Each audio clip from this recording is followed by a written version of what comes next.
ద్రవ్య సప్లై అంటే ఒక నిర్ణీత కాలంలో దేశంలోని కుటుంబాలు, సంస్థలు, ప్రభుత్వాల వద్ద ఖర్చు పెట్టడానికి అందుబాటులో డబ్బు అండి. నీకు ఖర్చు పెట్టడానికి ఎంత ఉందో దాన్ని మనీ సప్లై అంటాము.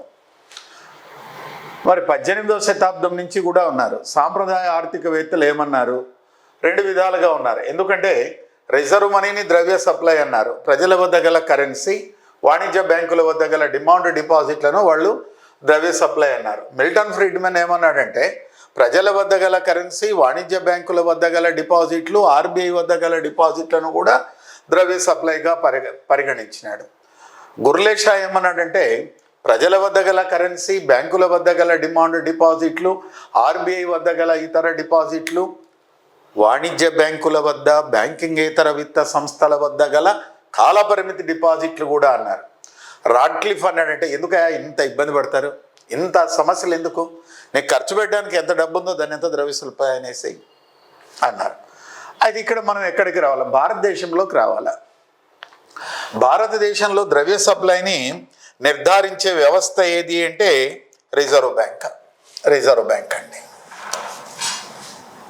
ఓకే, వీళ్ళు 1951 నుంచి 67, 68 మధ్య కాలంలో M=C+DD మాత్రమే అన్నారు.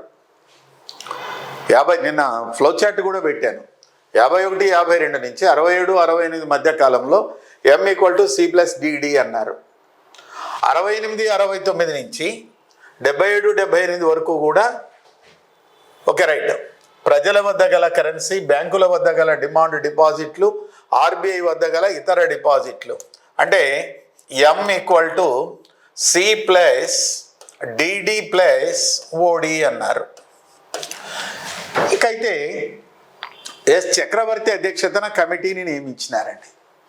ఈ చక్రవర్తి కమిటీ ఏం చేశాడు అంటే ఇవన్నీ వద్దు కానీ 4 ద్రవ్య సమిష్టులు, ద్రవ్య కొలమానాలు 4గా చెప్పినాడు.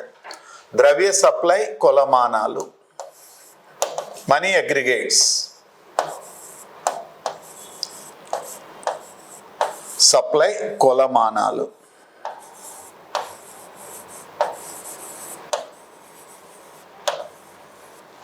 ద్రవ్య సప్లై కొలమానాలు 4 చెప్పాడండి.